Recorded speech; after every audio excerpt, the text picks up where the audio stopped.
So inshallah today I will continue and I'll talk about Surat Al-Araf, which is I left last time off on Surat Al-An'am. And I'll do a quick recap inshallah before I go. Surat Al-Araf is hard to talk about in one session because it's so full. It's one of those full surahs. And I feel like there's a lot of examples to give from to kind of make the point. All the surahs are like that, but Araf is full of stories and it's easy to get distracted by all the stories. So I'll try and make this as brief as I can.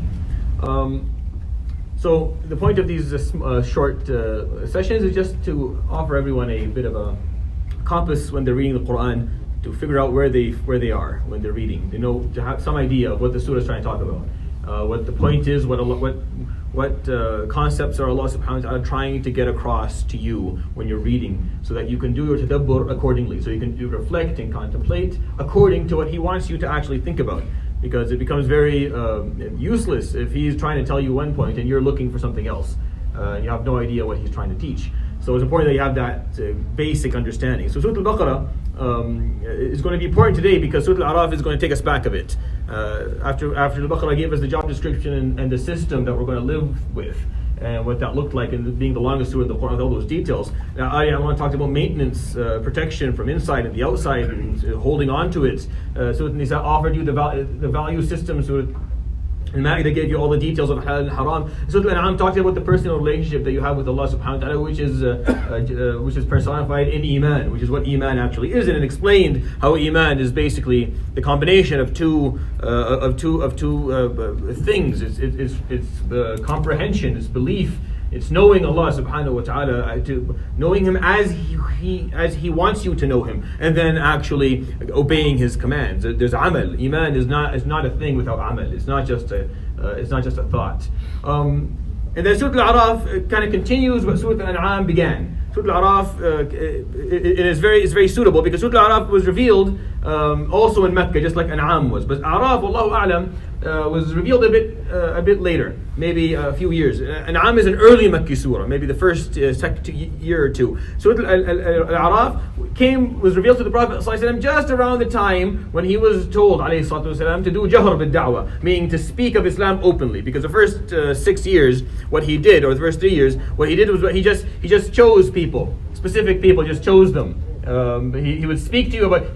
People knew he was a prophet, but he wasn't public about it. He was just choosing certain people who were interested in listening, and then he was told by Allah subhanahu wa ta'ala, go public, speak to everyone. So when he was told to do that, alayhi salatu wasalam, Surah Al-Araf was revealed. Almost in one session, but maybe in 2 or 3, but it was very close together. I mean, Surah Al-Araf was completed very early on, and it's the 4th longest surah in the Quran, or 3rd, depending whether you think Ali Imran is a bit longer. But Al-Baqarah is the longest, then Nisa, and then there's a difference.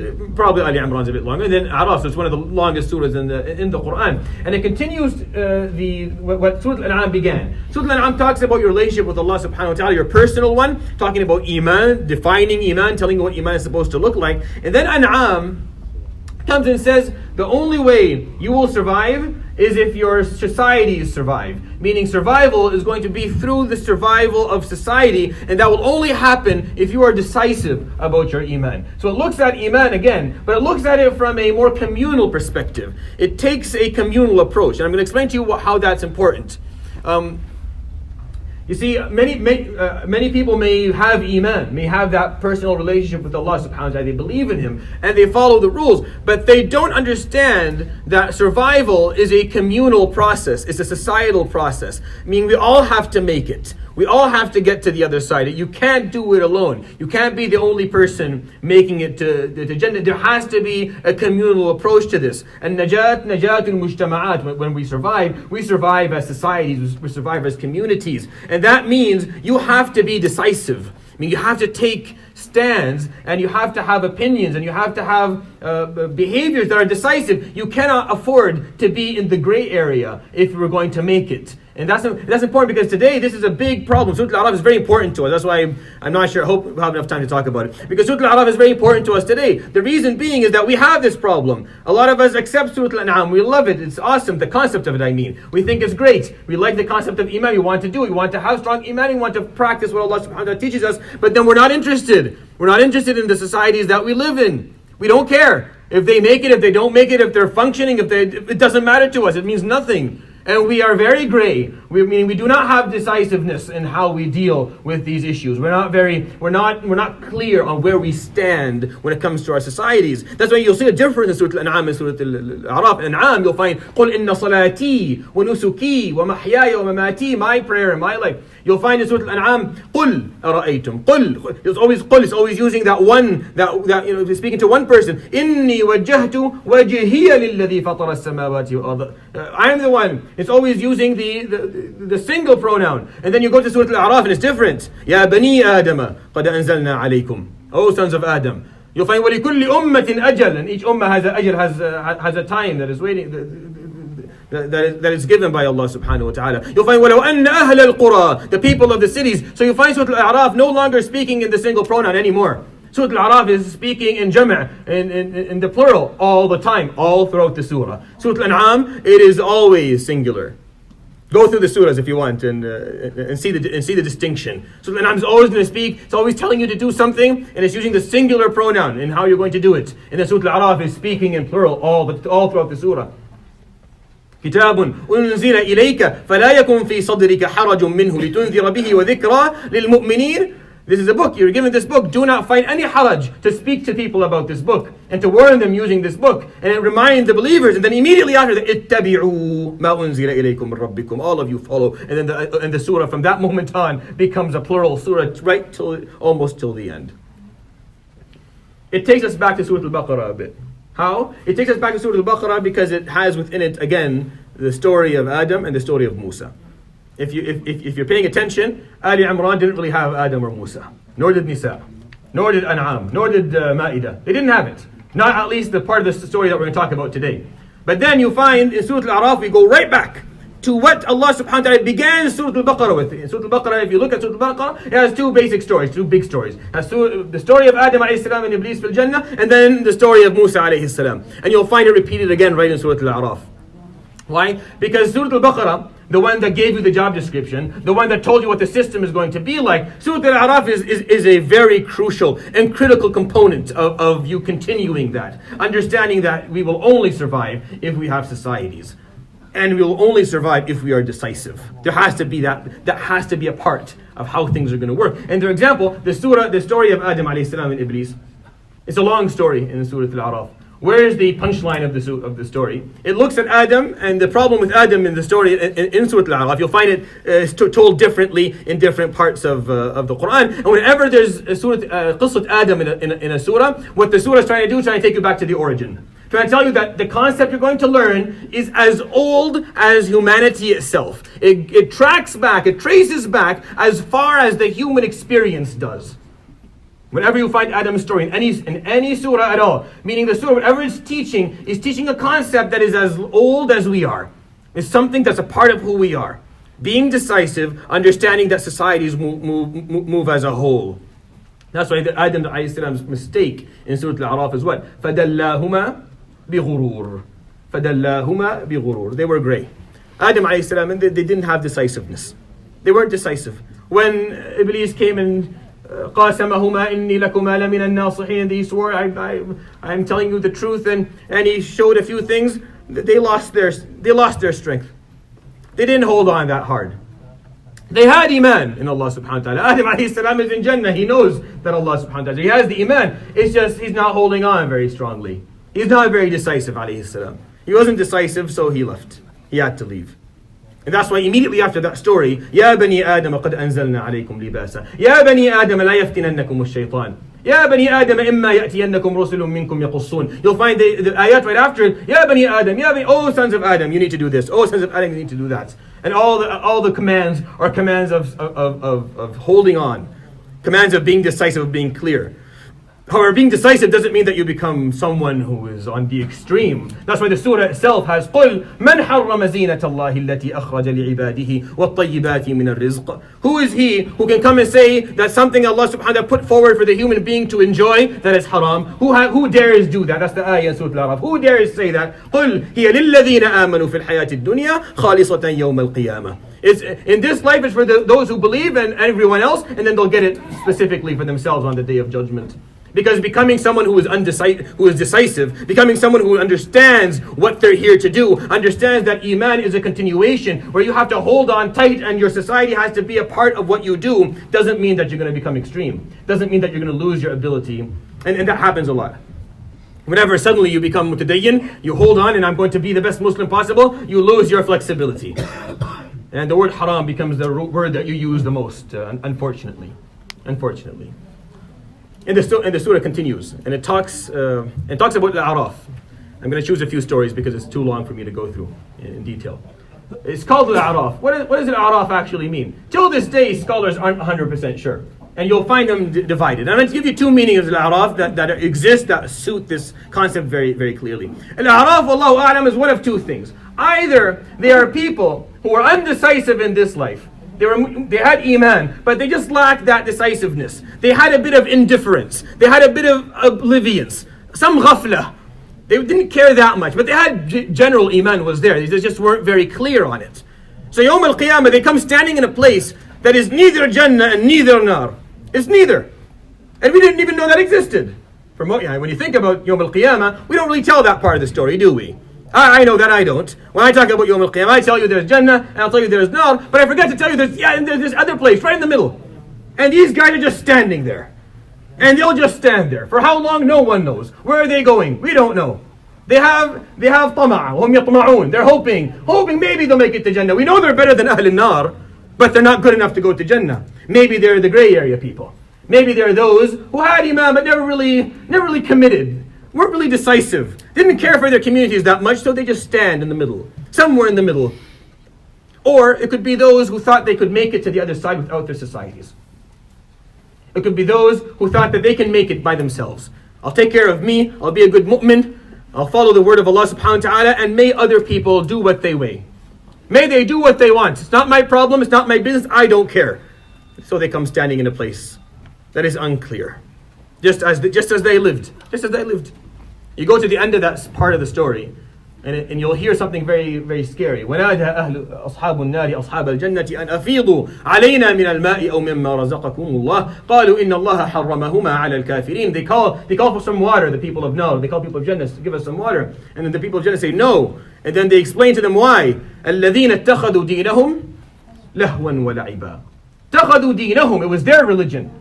Are you understanding the terminology here? This phrase comes in the Quran only twice. Once here and once in Surat Al-An'am. In Surat Al-An'am it comes in the singular form. وَذَرِ الَّذِينَ اتَّخَذُوا دِينَهُمْ لَعِبًا وَلَهْلًا. Leave them alone. You, singularly, as one person with Iman, leave those who take their religion as a joke, who don't really commit themselves, who are somewhere in that gray area where they're not decisive. Leave them alone. Stand away. Do something else because you don't want to be with them. And then in Surah Al-Araf it says, those people, الَّذِينَ اتَّخَذُوا دِينَهُمْ لَهْوًا وَلَعِبًا وَغَرَّتْهُمُ الْحَيَاةُ الدُّنْيَا فَالْيَوْمَ نَنْسَاهُمْ كَمَا نَسُوا لِقَاءَ يَوْمِهِمْ هَذَا. They'll be forgotten that day as well. It's very scary because it's not talking about those who are mushrikeen and kuffar. It's talking about those who took their religion as something less than full decisiveness. They weren't clear. Very scary. And then the surah starts telling you the stories of the prophets. If you're reading the Quran from the beginning, so far you don't know the story of Nuh, you don't know the story of Hud or Salih or Shu'aib or Lut. You don't know you've heard their names maybe once in Surah An-Nisa and An'am. You've heard the name coming up, Nuhin wa Lut. You heard the name, but you don't know the story. If you're reading from the beginning for the first time, you're going to hit these stories for the first time.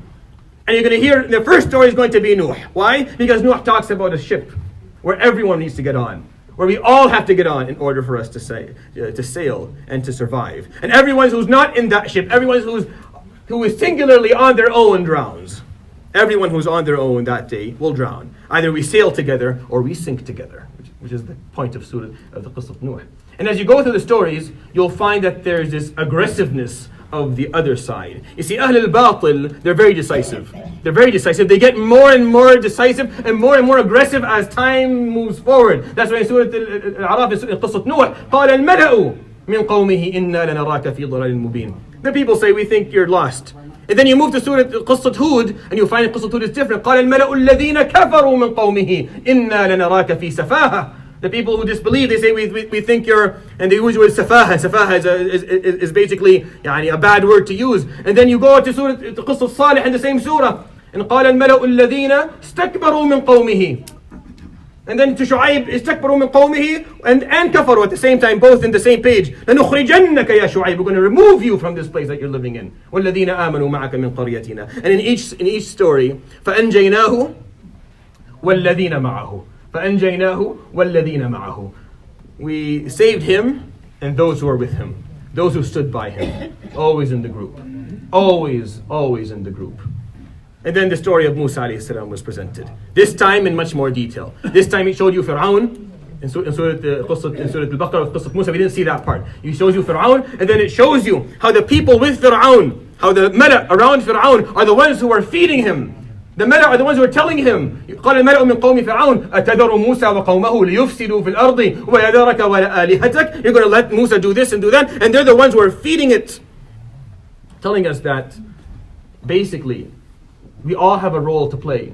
And when you don't play the role, when you're oblivious, and when you're indifferent, and when you don't care, and when you don't have your voice, and you don't say anything, things all collapse. But it shows you Saharat Fir'aun. Gives you that snapshot of the Sahara. Those who were on the wrong side for a very, very long time. And for once, and in one moment of truthness, in one moment of greatness, they saw what they knew was righteous. They saw what they knew was righteous from Allah subhanahu wa ta'ala, and they flipped to the other side. And they completely changed their way. And وَأُلْقِيَ السَّحَرَةُ سَاجِدِينَ. They fell to the ground in sujood, and they were killed by Fir'aun, but they didn't change anything. Full decisiveness from the people from Saharat Fir'aun. You go to the end of the story, the Surat Araf has two parts of the story of Musa that you don't find anywhere else in the Quran. The story of the Sabt. Why the story of the Sabt? The Saturday, where they were told don't work, don't fish on Saturday. So they would throw their nets on Friday night and come take them on Sunday night. Yeah. They're fooling Allah. They think they can fool Allah subhanahu wa ta'ala. It's a joke to them. It's a joke. They have iman. They know it's Allah subhanahu wa ta'ala, but it's a joke.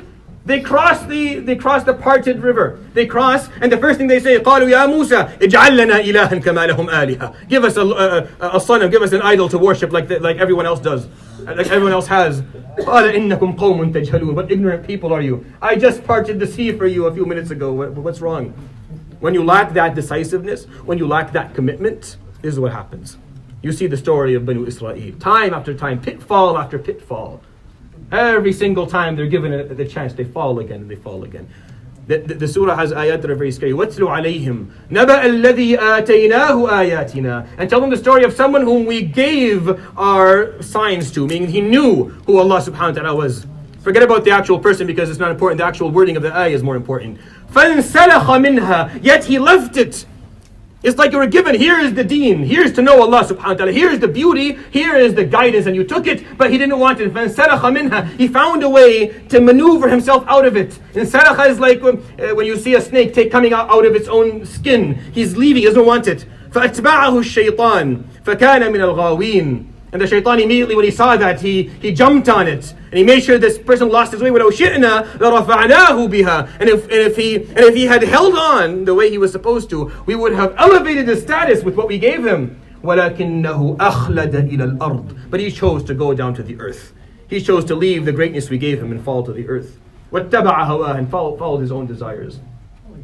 فَمَثَلُهُ. It's a horrible example. The most difficult example in the whole Quran by far is the one here. Worse than كَمَثَلِ الْحِمَارِ يَحْمِلُ أَسْفَارًا. Because at least that one, the donkey is carrying books. Here, فَمَثَلُهُ كَمَثَلِ الْكَلْبِ. He is like a dog. إِن تَحْمِلْ عَلَيْهِ يَلْهَثْ أَوْ تَتْرُكْهُ يَلْهَثْ. He is going to continue to do what he will do, whether you give him or you do. He's made his choice. Very difficult example in the Quran.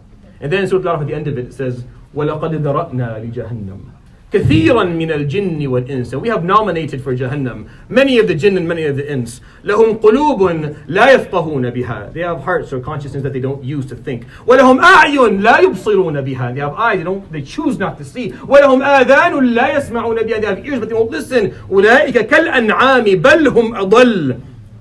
أولئك هم الغافلون. And then you find the word غافلون, the indifferent and the oblivious, all throughout Surah Al-Araf. Every time you move, you find غافلون and غفلة everywhere. But not for the disbelievers. No, for the disbelievers, when they are spoken of in Surah Al-Araf, they are spoken with full decisiveness. إِنَّ الَّذِينَ كَذَّبُوا بِآيَاتِنَا وَاسْتَكْبَرُوا عَنْهَا. All through the surah. You won't find it anywhere else in the Quran using that. كَذَّبُوا, the ones who refused the truth after they saw it, and they were too arrogant to accept it. They're very decisive, but we weren't. They were, but we weren't. We lacked decisiveness, so we lost our communities. فَخَلَفَ مِن بَعْدِهِمْ خَلْفٌ وَرِثُوا الْكِتَابِ. And then another generation came, and they were given the book. They were inherited the book, the Quran. يَأْخُذُونَ عَرَضَ هَذَا الْأَدْنَى. They use it to make a living. They use it to keep their lives going. وَيَقُولُونَ سَيُغْفَرُ لَنَا. And they say, we'll be forgiven. We'll be forgiven. Allah Ghafur Rahim. That's what the Shaykh keeps on saying. We should be fine. We should be fine. وَإِنْ يَأْتِهِمْ عَرَضٌ مِثْلُهُ يَأْخُذُوهُ. And every time they're offered something to compromise, they compromise. أَلَمْ يُؤْخَذْ عَلَيْهِمْ مِيثَاقُ الْكِتَابِ أَلَّا يَقُولُوا عَلَى اللَّهِ إِلَّا الْحَقَّ وَدَرَسُوا مَا فِيهِ. Did they not know? They did not read the book and the mithaq, the covenant in the book of what they're supposed to do. Did they not study that?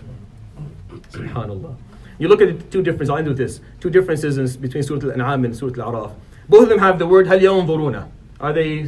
What are they waiting for? When you look at Surat Al-An'am, it says هَلْ يَنظُرُونَ إِلَّا أَن تَأْتِيَهُمُ الْمَلَائِكَةُ أَوْ يَأْتِيَ رَبُّكَ أَوْ يَأْتِيَ بَعْضُ آيَاتِ رَبِّكَ يَوْمَ يَأْتِي بَعْضُ آيَاتِ رَبِّكَ لَا يَنْفَعُ نَفْسًا إِيمَانُهَا لَمْ تَكُنْ آمَنَتْ مِنْ قَبْلِ. Speaking of Iman, so it says, what are you waiting for? For the Malaika to come, for Allah to come, for some of His signs to come, Yawm al-Qiyamah? When these things come, your Iman, your personal Iman, will not help you anymore. Surah Al-Araf has a different twist to the same concept. هَلْ يَنظُرُونَ إِلَّا تَأْوِيلَهُ. Are they waiting for all this to be explained? Meaning for there to come a moment where there's no longer any point of believing or accepting Islam anymore. يَوْمَ يَأْتِي تَأْوِيلُهُ. On the day that happens, يَقُولُ الَّذِينَ نَسُوهُ مِنْ قَبْلِ. The people who forgot this long time ago, they'll say, قَدْ جَاءَتْ رُسُلُ رَبِّنَا بِالْحَقِّ. Yeah, the prophets came with haqq. فَهَلْ لَنَا مِنْ شُفَعَاءَ فَيَشْفَعُوا لَنَا. Can we find someone who will intervene on our behalf? We made mistakes, we didn't do it right. Can someone come and please intervene on our behalf? أو نرد, so we can go back. فَنَعْمَلَ غَيْرَ الَّذِي كُنَّا نَعْمَلُ. So we can go and do it better. قَدْ خَسِرُوا أَنفُسَهُم. No, it's too late. It's too late. It is too late. Surah Al-Araf continues what Surah Al-An'am teaches. You have Iman, but it's not enough just to have the Iman into practice. You need to be very decisive. And you need to understand that survival is a communal movement. That's why the Sahaba got to hear how Qawm Nuh were destroyed, and Qawm Hud were destroyed, and Qawm Salih were destroyed, and all of them were taken out. Correct? All of them were punished. So what's this fear? The fear is, well, what about us? What about us? Meaning I can't make it alone. And I can't make it being in the gray area. Everyone here today knows what I'm saying, understands what I mean. If you're in the gray area, not personally, are you in the gray area when it comes to your community? I hope that was helpful. سبحانك اللهم وبحمدك اشهد ان لا اله الا انت استغفرك واتوب اليك وصلى الله على سيدنا محمد وعلى اله وصحبه اجمعين. جزاكم الله خير.